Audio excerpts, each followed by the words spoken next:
Well, good afternoon, everyone. It's now 2:02 and I'm going to get started. We might have more people joining us, but we can get started here. I want to welcome everybody to today's program, Trauma-Informed Librarianship Part 2, Essentials for Library Workers with Lauren Jackson. If you were not able to attend Part 1, which was Trauma-Informed Librarianship Part 1, Essentials for Library patrons, that was held last Monday. The recording for Part 1 will be distributed along with the slides for today, probably tomorrow, definitely this week. So you can look forward to those. I am Christine Brown, the Outreach Services Librarian for South Central Regional Library Council. Pronouns are she, her. And SCRLC is one of the 9 multi-type library systems comprising the Empire State Library Network in New York State. SCRLC covers 14 counties and 10,045 square miles. We're headquartered in Ithaca, New York, which is Tompkins County. And our offices occupy the unceded traditional homelands of the Gaya-Kahono people, one of the 6 nations of the Great Haudenosaunee Confederacy. We invite you to consider the history of your land wherever you are, and we will post a link to Native Land Digital to identify original indigenous territories in the U.S., Canada, and around the world.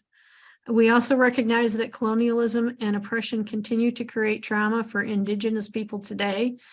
Those of us who are not indigenous can center and support indigenous nations, organizations, and grassroots change movements through our time, energy, and financial contributions. For example, a contribution to the American Indian Library Association. In Tompkins County, the local Standing Up for Racial Justice has an initiative for people to make regular contributions that for right now go to the Gaya-Kahono Nation, the Multicultural Resource Center, the Southside Community Center, Black Lives Matter Ithaca, and the Alliance of Families for Justice. And we believe more will be added. If you have any questions about that, you can DM me for more information. A few other items. If you have not found it already, closed captioning is available. It's at the bottom of your screen, and you can click on Show Caption in your taskbar. Throughout the presentation, you're welcome to type questions and comments in the chat feature. Just keep in mind that if you want the message to go to everybody, that you need to select everyone in meeting. And we also ask that you please follow South Central's Code of Conduct. The link will be added to the chat shortly. Cliff Notes versions is to be kind, be courteous, and be respectful. And we also hope that you'll be totally engaged in the program. And now I will introduce Lauren. Lauren Jackson is originally from New York and currently lives in Charleston, South Carolina. She works as the executive director of the Region 2 Regional Medical Library located at the Medical University of South Carolina. Before becoming an academic librarian, Lauren worked with underserved youth in the nonprofit and education sectors for a decade. Lauren's primary research interests include trauma-informed and critical librarianship. In their spare time, Lauren enjoys reading, podcasts, interior design, and journaling. And Lauren, I turn it over to you. Great. Thank you so much, Christine, and welcome everyone to Trauma-Informed Librarianship Part 2, Essentials for Library Workers. The first thing I like to do is get everyone warmed up and to figure out where you all are coming from today. So in the chat, if you could put an emoji that describes how you're doing today, I would love to see that. So let's take a minute to put those in the chat, and I'll show you what mine is too. So just how you're feeling in an emoji or how you're doing. Great, we've got a smiley face for me, very studious with the glasses, smile, happy faces. I use the 2 eyeballs a lot, like looking, checking it out. Give another minute or so, an emoji, describe how you're feeling. Ooh, inquisitive with the monocle. Very good. All right. Well, you're welcome to drop those in as we continue. It's helpful for me as a facilitator to see how folks are doing and how you're feeling. It looks like it's mostly positive today, which is great. So thank you for indulging me with dropping your emoji into the chat. I appreciate that. And I will mention too, that this is actually a form of trauma-informed practice, which is checking in with people at the beginning of a meeting or with engaging with them.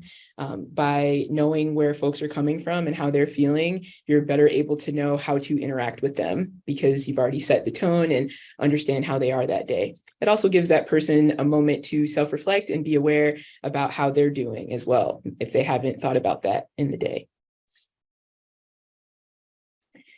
All right, so another thing I want to mention that is also a form of trauma-informed practice is breathing. So throughout today, you want to remember to breathe, as we're in this workshop all the time. You can always center and anchor on your breath. So, I definitely encourage you to take a deep breath or two. One way that I like to do it is to breathe in for 3, hold for 3, and out for 3. And it's actually good to do that a few times or more in order to regulate your nervous system. So another good tactic and something to use. Our agenda for today, for those of us who did not join last week or were not able to, I'm going to tell you a little bit more about myself so you know who you're working with today. We'll have some housekeeping to go through. We'll talk about our group agreements. I will reiterate the objectives for the workshop today. Then we'll move more into the content of the presentation, which has to do with defining trauma and being trauma-informed. We'll do an interactive activity with some polls and also an activity called the Gallery of Concerns, which I will explain. We'll take a short break. And the second part of the workshop will be focused on trauma-informed strategies and resources.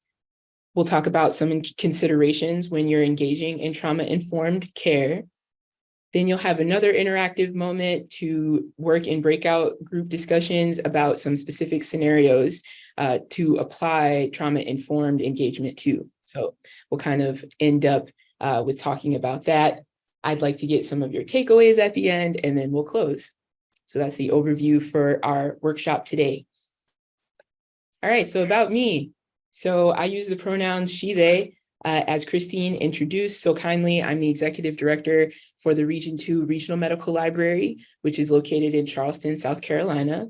But my hometown is Inwell, New York, in upstate New York. So on the left there, you can see a picture of me in between my sister Brenda and my brother Brian, with us playing outside in the snow. I think this was the blizzard of '97. And yeah, so I still very much feel a lot of closeness and affinity for the Northeast and miss it a lot. But I'm located in the South right now. So other things about me, I'm a co-founder of WOC and LIB, which is an online platform that allows for people of color, BIPOC folks to talk about their experiences in the GLAM fields, galleries, libraries, archives, and museums. So I was a part of that and worked as the editor-in-chief and was one of the co-founders of that website. As Christine explained, those are some of my research interests: critical librarianship and specifically trauma-informed librarianship, which I will talk to you more about today. And then, of course, some of my interests are listed there. All right, so another form of trauma-informed care is to identify your positionality when you're working with other people, right? It shows that you have awareness about who you are and what you bring to the table and places where you experience privilege and places where you experience oppression. Usually for all of us, there are ways that we have immense privilege and also ways that we are discriminated against. For me, some of the places where I am oppressed are around my Black identity, being a member of the LGBTQIA+ community, and also identifying as being disabled. Places where I have privilege, though, are that I am married to a cisgender man. I am also a godparent, and I feel like always having, some family is often seen as a privilege, and understanding that you have that network and that support, people tend to treat you a little bit differently, like you're more responsible. So that's why I identify that. I also have educational and class privilege. I have the most education of anyone in my family. And I have English language privilege. English is my first language, my primary language. And as we know, that provides a lot of privilege that people who do not speak English as a first language do not have.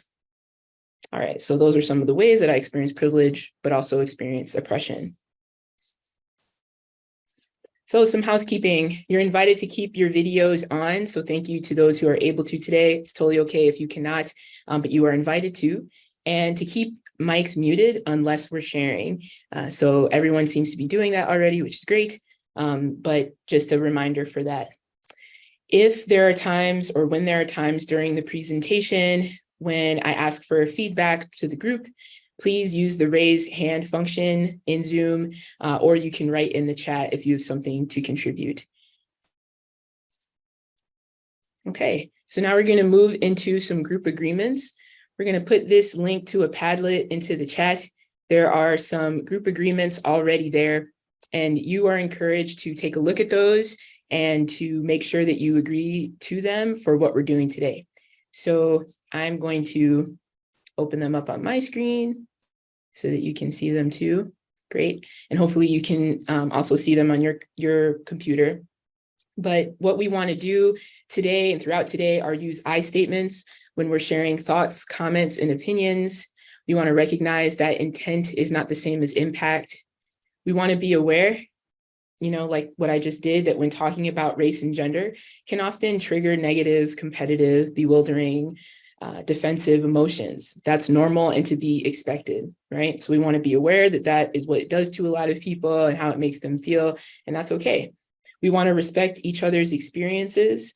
We want to also acknowledge that nothing in this session will put you in physical harm or danger. We're talking about trauma. I'll talk about vicarious trauma a little later in the presentation, and sometimes that can make us feel an immediate reaction. But I would like to reiterate in this community agreement or this group agreement that nothing will actually put you in physical harm or danger. As Christine also said, we would love for everyone to participate in some way and remain engaged throughout the session, right, for these whole 90 minutes. And when something uncomfortable or troubling happens, remember that you can return to your breath, like how we opened our session today. So if you agree with these community agreements, can you give me a thumbs up? You can use the emoji or you can type yes into the chat so we can make sure that we are all agreeing to abide by these group agreements today. Great. And also, if you have one that you want to add, there's a little plus sign in the bottom part of your screen, and you can select that and put something else if you'd like to add an additional comment. Great, I'm seeing thumbs up and nods.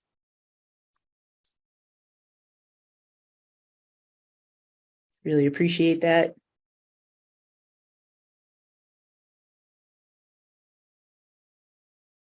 Okay. Great. So it seems like folks are on board. Wonderful. We're going to try to follow these, myself included, while we go through the session. Another piece about being trauma informed is consent. That is a main concept. So making sure that when you're explaining things to people, when you're working with them, that you ask them that they are on board to do those things with you, just like what we did with group agreements. Group agreements are also a form of trauma-informed strategy, and they allow everyone to feel like they have a level playing field with interacting with each other. So always a good go-to. Okay, back to the slideshow. So now we're talking about our objectives for today. So we're going to work on making sure that I define trauma and what it means to be trauma informed. Together, we're going to address challenges and opportunities when it comes to being trauma informed. We're going to speak specifically about public libraries as a context because that's where all of you are coming from today. And we want to offer clarity and support to each other when confronting traumatic challenges. Okay. So what do you hope to get out of this session? We have a survey link that will go to Mentimeter in the chat, and it is an open text field. So you are invited to fill out at that link what you hope to learn today during today's session. So I'll give you a few minutes to do that. Okay, there we go. So some answers are rolling in, and now I'm sharing my screen. So far we have to learn and pick up tips for sure, how to support coworkers as they experience traumatic events in the library. Wonderful. how to better understand how trauma impacts the staff I supervise, and how to create a better working environment for them. More information and strategies too. See if there are any other contributions in another minute or so. It's okay if you're still typing. Okay, so that was about a minute. So thank you so much for your contributions. I'm glad that you are eager to learn and to pick up tips and strategies. That's definitely the point of this workshop today. I am also happy to see that folks are thinking about how to support other library workers and coworkers as they experience traumatic events in the library, and also that we have leaders here thinking about how to support those they supervise. So I'm really happy to say that I think there will be lots of information about this as we go through the workshop and the session today. And, I really try to ask participants when I present about this to also bring what they want to learn as they have some interactive moments in the presentation. So, if there is a particular scenario or a feedback question, if you can bring that perspective, that is very highly encouraged and will help you get more out of it as well. All right, so thank you for your input on that. Okay, so the next thing that I have is a short video. It's about 7.5 minutes, and it's with Bessel van der Kolk, who wrote The Body Keeps the Score. And usually a lot of people have heard of this book, which is great, but this is actually an opportunity to see him talk about trauma and what it means. And so we're gonna watch this short video and then talk about what's in it. So I'm going to play this now. The most important thing to know is that there's a difference between trauma and stress. As I like to say to people, life sucks a good amount of the time. We all have jobs and situations that are really unpleasant. But the moment that the situation is over, it's over. The problem with trauma is that when it's over, your body continues to relive it. My name is Bessel van der Kolk. I'm a psychiatrist, neuroscientist, and author of the book The Body Keeps the Score.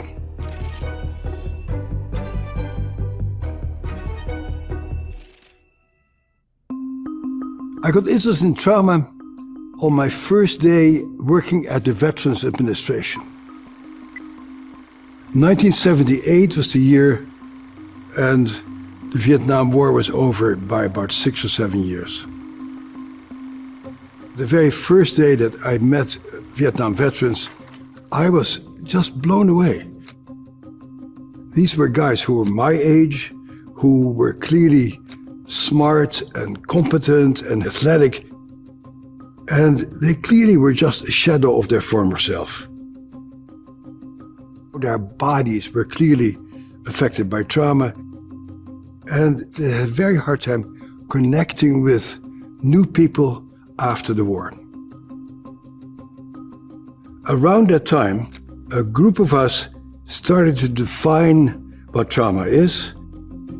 And in the definition of PTSD, we write, these people have been exposed to an extraordinary event that is outside of normal human experience. In retrospect, that shows us how ignorant and narrow-minded we were, because it turned out that this is not an unusual experience at all. People usually think about the military when they talk about trauma, but at least 1 out of 8 kids in America witness physical violence between their parents. A larger number of kids get beaten very hard by their own caregivers. A very large number of people in general, but women in particular, have sexual experiences that were clearly unwanted and that left them confused and enraged. So, unlike what we first thought, trauma is actually extremely common. There's a lot of debate of what a trauma is to this day.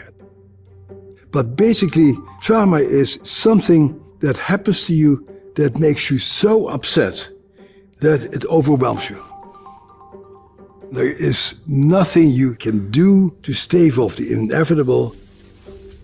You basically collapse in a state of confusion, maybe rage, because you are unable to function in the face of this particular threat. But the trauma is not the event that happens, the trauma is how you respond to it. One of the largest mitigating factors against getting traumatized is who is there for you at that particular time. When, as a kid, you get bitten by a dog, it's really very scary and very nasty. But if your parents pick you up and say, "Oh, I see that you're really in bad shape, let me help you," that dog bite doesn't become a big issue because the foundation of your safety has not been destroyed. We are profoundly interdependent people, and as long as our relationships are intact, by and large, we're pretty good with trauma. It's a subjective experience, and what may be traumatic for you may not be traumatic for me, depending on our personality and our prior experiences. The problem with trauma is that it starts off with something that happens to us, but that's not where it stops, because it changes your brain. Much of the imprint of trauma is in that very primitive survival part of your brain that I like to call the cockroach brain. There's a part of you that just picks up what's dangerous and what's safe. And when you're traumatized, that little part of your brain, which is usually very quiet, continues to just send messages. I'm in danger. I'm not safe. That event itself is over, but you continue to react to things as if you're in danger. We're talking about survival. We're talking about staying alive.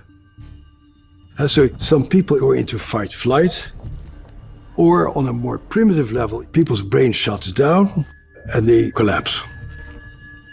You have these automatic responses that are not a product of your cognitive assessment, they're a product of your animal brain trying to stay alive in the face of something that that part of your brain interprets as a life threat.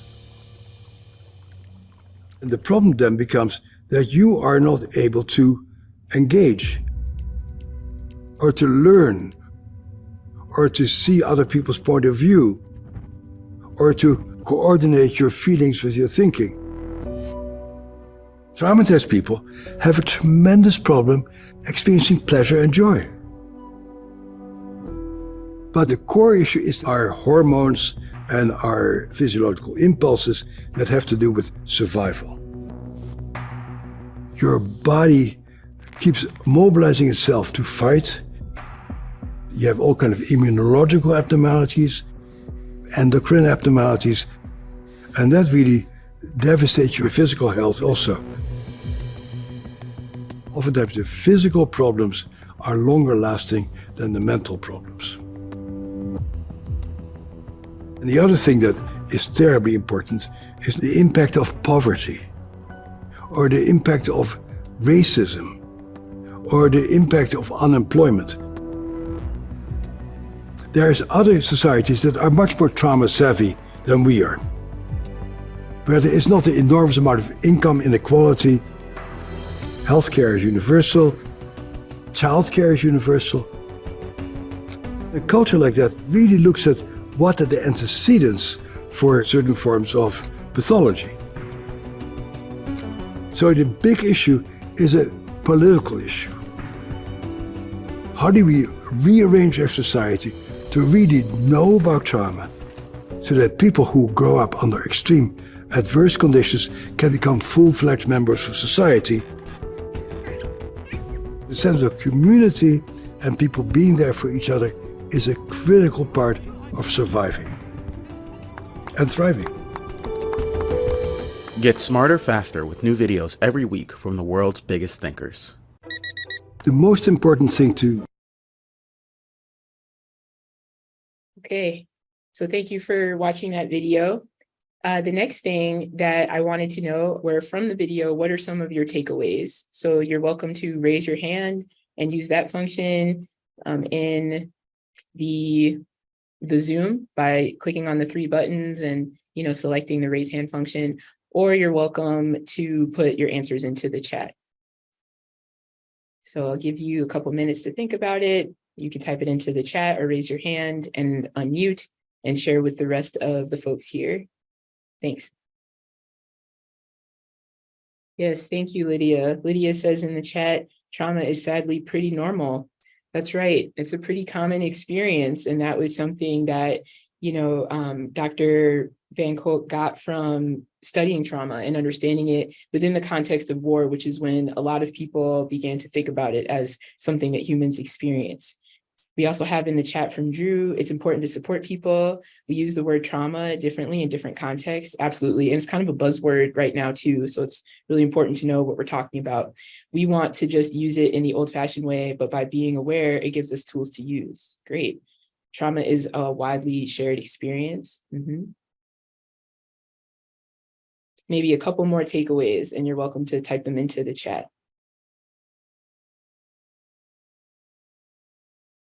Thank you so much to those who have participated. Okay, we have one from Asha. Trauma is different from stress. It happens when the response to an event is retained in the body and mind after the event is over. That's right. So sometimes people go through a really stressful situation. They're like, oh, that was traumatic. It was not actually maybe traumatic. It was maybe very stressful. Now, sometimes a very stressful event can be traumatic, right? It can be a combination of things. But I think you're right that it's important to delineate, right? And that a traumatic event is really what happens in the body and how the body experiences it. And like you said, can be continued over and over again. And another comment, having supportive people to help you deal with trauma is important. Absolutely. So much about relationships really helps us or can harm us more actually when we experience trauma. And that's where all of you come in, right? And where libraries play a role, because the things that people experience outside in the world, including these traumatic moments or their experiences of trauma, will accompany them when they enter into the library space and will actually interact or impact the ways that different library workers engage with each other. Because even as library workers, we too experience trauma and we'll bring that into the workplace. Thank you for your comments there. Okay, so a little bit more into defining trauma. As you all have pointed out, so hopefully it is actually a common experience. What happens is that we're unable to function when confronted with a threat. And that threat can be real or perceived. So that means it can be imagined. It can be something that we imagine is happening to us, and it will impact our body in the same way. Our mind actually can't tell the difference. It's influenced by relationships, as Mary Carol brought up. So having supportive people around you when you experience trauma can help you with your resilience. It can help you bounce back. It can help you still feel like you're a whole person and not be completely destroyed by something completely out of the ordinary that happened to you, right? And that caused that kind of intense reaction. And also, as was pointed out, it's a continual reaction after the initial moment. And that means that this can thwart other cognitive functioning and the ability to take in new information. So if that trauma has not been transmuted and processed, it can make it really difficult to learn. It can make it really difficult to feel safe in relationships. It can make it really difficult to go out into the world and try new things because that part of yourself has not fully healed yet in the body. Other things about trauma. Trauma is a deeply distressing or disturbing experience. This can be a physical injury, mental. This is also subjective. And of course, it can be experienced or observed. So that is another thing about library workers when it comes to trauma. You observing trauma can create a traumatic situation for you or for a coworker. And that's a lot of what we're talking about today. These are events or circumstances that are physically or emotionally harmful or life-threatening that have lasting adverse effects on an individual's functioning and overall well-being. And there are different types of trauma. Complex trauma is defined as the exposure to multiple, often interrelated forms of traumatic experiences and the difficulties that arise as a result of adapting to or surviving these experiences.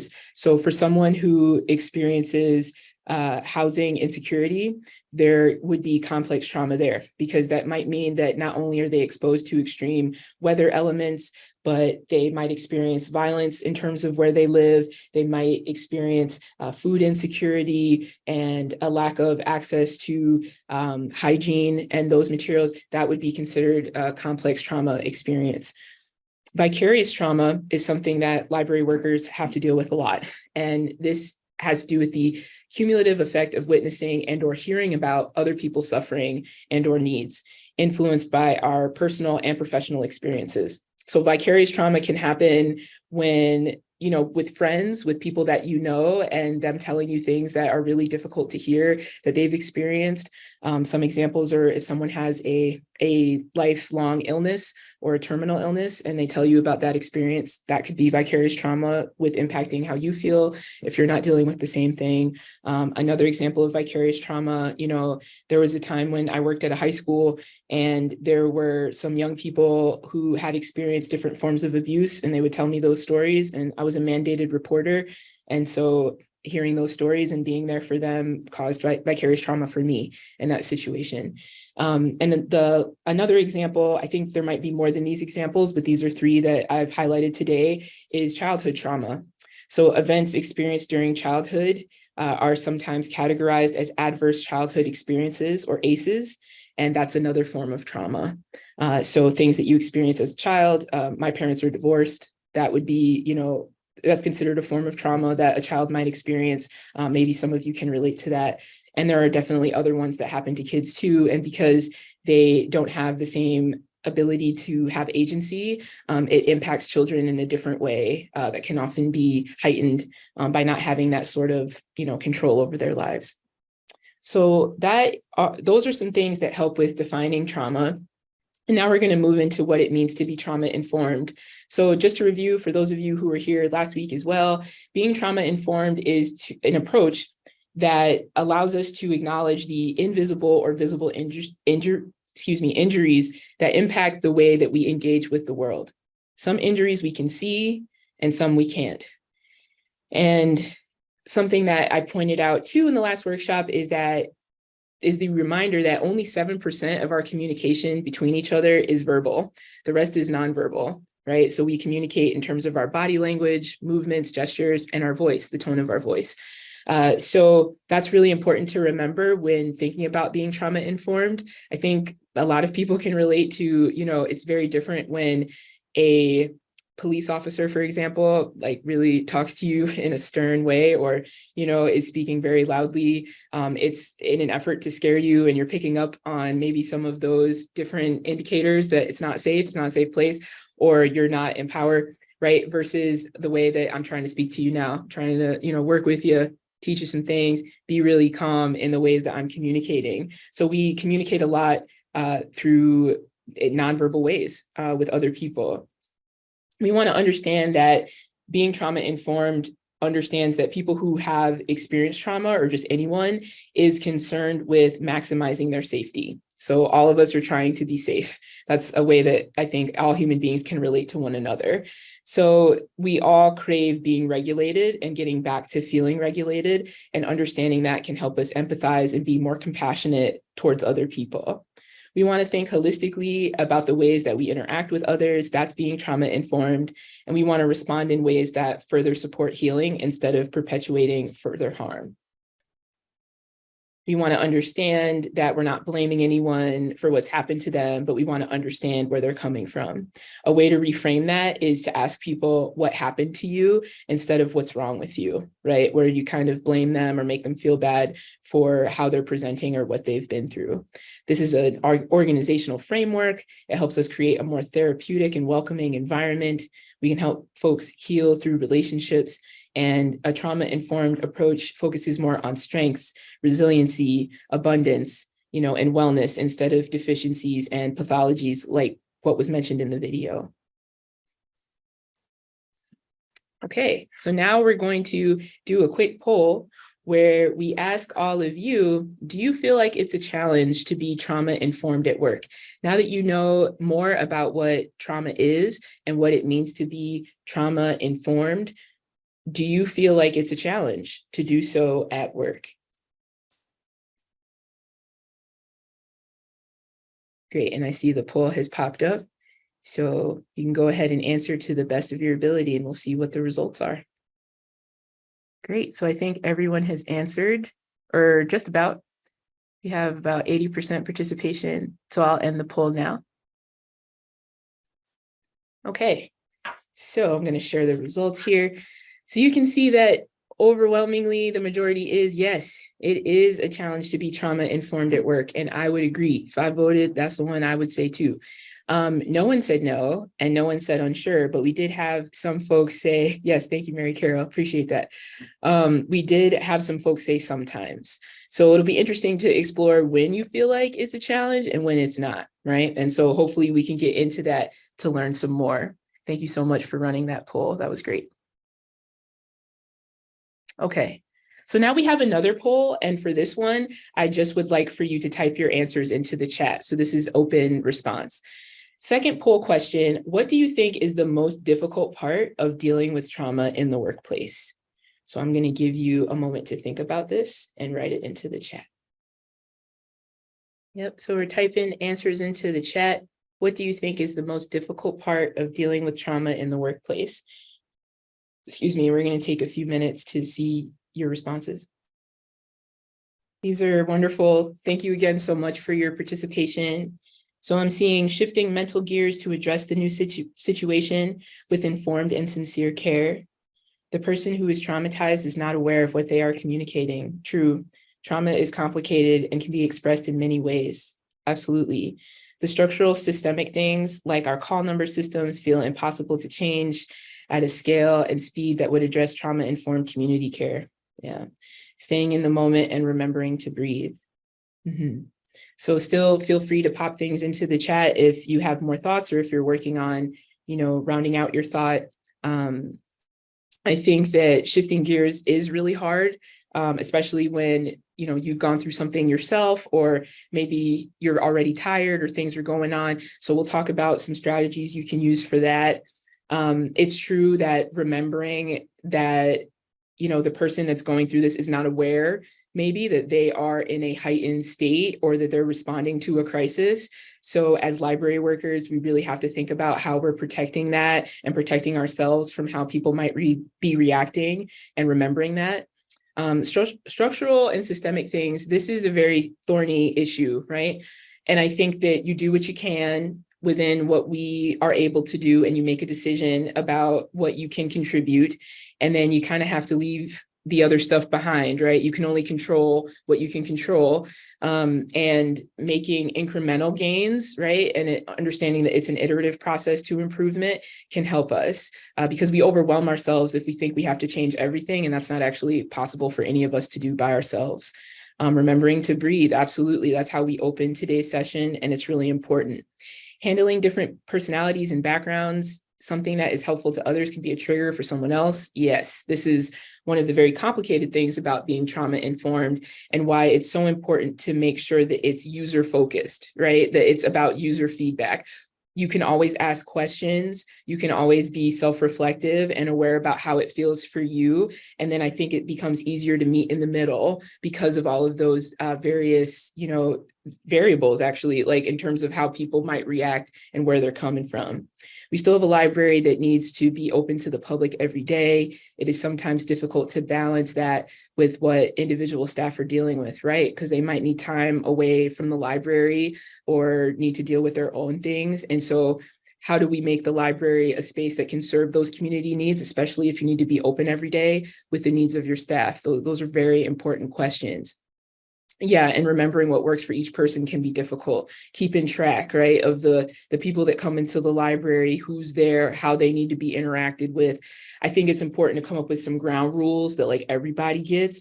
And then maybe there are certain staff members that are on call for certain people, so that not everyone has to remember everything, but you can kind of triage depending on who's coming into your space. That really depends on the frequency and the amount of people who use your library. So there's a caveat to that. But, if there's a smaller community, that can be easier to kind of work together and have a team approach to that. Great responses. Thank you so much. And we have one more poll with the same idea for you to type this into the chat. Do you think public librarians are generally trauma-informed, and tell us why? And this is into the chat again with a few minutes to respond. Do you think public librarians are generally trauma-informed, and tell us why or why not? It's great to see the participation and engagement. Thank you so much for abiding by that group agreement. Please keep your comments and thoughts coming into the chat. Okay, so what we have so far, and of course, please feel free to contribute. We have a yes, because we see every type of person at any time dealing with all sorts of things. Another comment, the science of this is very young, and many of us are struggling to keep up with best practices. We do our best, but there are still some people that are difficult to deal with. We're not social workers, we're not professionally trained. Very true. As opposed to what? I certainly hope hospital and correction facility librarians are trauma-informed too. Yes, we have been on the forefront of how society is impacted by the pandemic, homelessness, mental illness, drug use, etc. We have to be trauma-informed to serve our communities. I think more so as other public-facing occupations are, we face these kinds of challenges and all their manifestations from people from all walks of life on a daily basis. Yes. So yes to all of those comments. I think that, in the library in particular, it's really self-directed, right? So people come in and use the library how they want to use it. When we're talking about other contexts, such as what was brought up in, jails or prisons or hospitals, there's a very specific role that each of those environments plays. And it is not necessarily true that folks there are being trauma-informed, right? They might just be following the rules. That can be the same in public libraries, actually. There might not actually be a sort of sense or motivation to be trauma-informed because it's more work. It's more work to be trauma-informed. I'll be frank about that, because, if you're treating everyone the same way and you figure that, they get what they get, which is really what your library can do. It can function in that way. It's just that it won't be as engaging with your folks, and you won't really establish the library as much of a community if you take that approach. But there are certainly libraries that operate that way, especially, I would say, specialized libraries more than public. So a lot of what I'm seeing in the chat so far is that, yes, but we don't really have the training, and it's kind of been, brought to you. I don't know that folks maybe thought that the library would serve these functions, that libraries would need social workers, or that they would need Narcan training if there is an overdose, but times have changed. And I think that the library's function in a lot of communities have changed as well. And so to Drew's point and to Mary Carroll's, it is really good to keep up with the latest research and learn new best practices. And you're doing that by, coming here today and engaging with these things so that you can think about how you want to be in the library and what things you're willing to do and maybe can't do in your library. So thank you for those answers. Okay, so I think the next thing that we'll do, because that was a lot of interaction, is take a break. And when we come back, let me see here. Yeah, when we come back, we will have time to get your input on the gallery of concerns, although I think that y'all have already mentioned a lot of concerns, so we might skip that and just go into trauma-informed strategies and resources and give you more time to talk about the scenarios. So what we're going to do now is do a 10-minute break. So if you come back at 3 o'clock Eastern, we'll get started with the last part of the presentation. Thank you all so much. All right, welcome back. It is 3 o'clock. I hope that you had a nice break. A couple of things to keep in mind about being trauma-informed. One is that definitely taking breaks is a form of being trauma-informed. People need bio breaks. They need to check their phones. They need to get water. So whenever you can do that in a meeting or working with other people, I highly recommend it.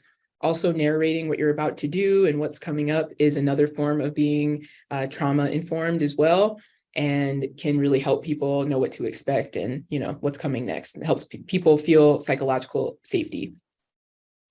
All right, so I'm going to move quickly through this part so that we can get to your scenarios. but I want to share some trauma-informed strategies and resources for you all as library workers. So one comes from Mindspace, and it presents the 4 R's of trauma-informed care. One is realization. So realizing about trauma and how it can affect people, such as individuals, families, and communities. Second R is to recognize. People within organizations can recognize the signs and symptoms of trauma, like when it's happening. Third R is respond. Programs, communities, organizations respond by practicing a trauma-informed approach. And the fourth is resist re-traumatization. So we want to be sure that we're resisting and not engaging in reifying the trauma for other people so that it doesn't continually cause harm to them. There are 5 principles that the Buffalo Center for Social Research presents.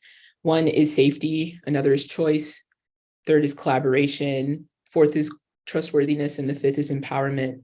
So they give, the definitions about what each of those mean in this trauma-informed care model, and then they provide some principles in practice, such as common areas are welcoming, and privacy is respected by patrons, for example, and it's respectful, and professional boundaries are maintained, for example, between different workers. The road to trauma-informed care, also presented by the Buffalo Center, is a way to think about how to get there. So you're not expected to do all of these things at once, but there are different things that you can do to creating a more trauma-informed environment with each other as colleagues, and then also with the folks that you work with in terms of library users. So it ensures an administrative commitment to integrating a trauma-informed culture, like further down the road, but maybe starting, off, you can address any potential re-traumatizing policies and procedures with each other, like as coworkers, or also with, again, the folks that you work with. So it's good to think about it in terms of a spectrum and, long-term engagement to getting there. Some considerations. Again, the importance of avoiding re-traumatization. That's a huge takeaway from today. Another is to think about your user demographics and personas. So cultural awareness is really important here. This was mentioned in the video. Being aware of who you're working with and what types of trauma they might bring is crucial to understanding how you might be able to best support them. You also want to understand that services, of course, can be re-traumatizing for both the recipient of the services and the person providing it, which is just like what I said. But then understanding the prevalence of trauma within the population served by your agency builds awareness and is an important component of trauma-informed care, knowing who you're working with, knowing what they're walking in with, and you can always ask them for their input.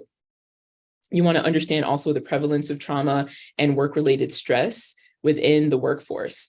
That's also an important part. So again, going back to the question about leaders, you want to understand more about what your folks are going through and think creatively with them and collaborate for how to make it more trauma-informed for the people that you work with, for the library workers.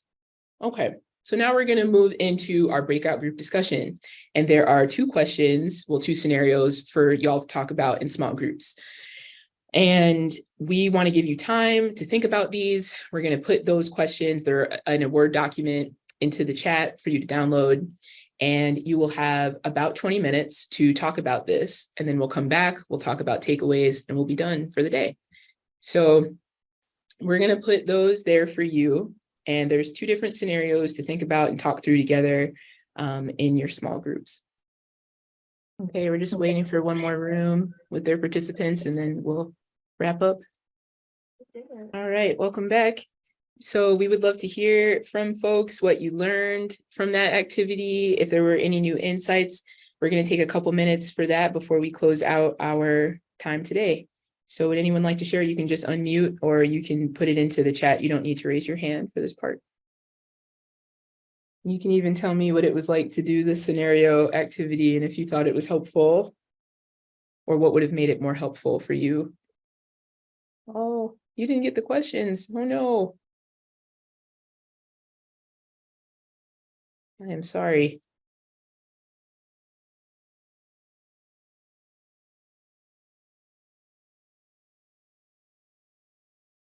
Okay. I'm I'm sorry about that. So there were a couple of scenarios. One was about a family of 5 coming into the library and looking disheveled and having dirt on their clothes and needing a lot of attention, or like talking a lot on the side, and how you would handle that. And the other one was about a coworker who returns from lunch who's new and they look like they had been crying. And the questions were just like how you would respond to that. Okay. Well, I'm glad that you had a good discussion. That's really what's most important.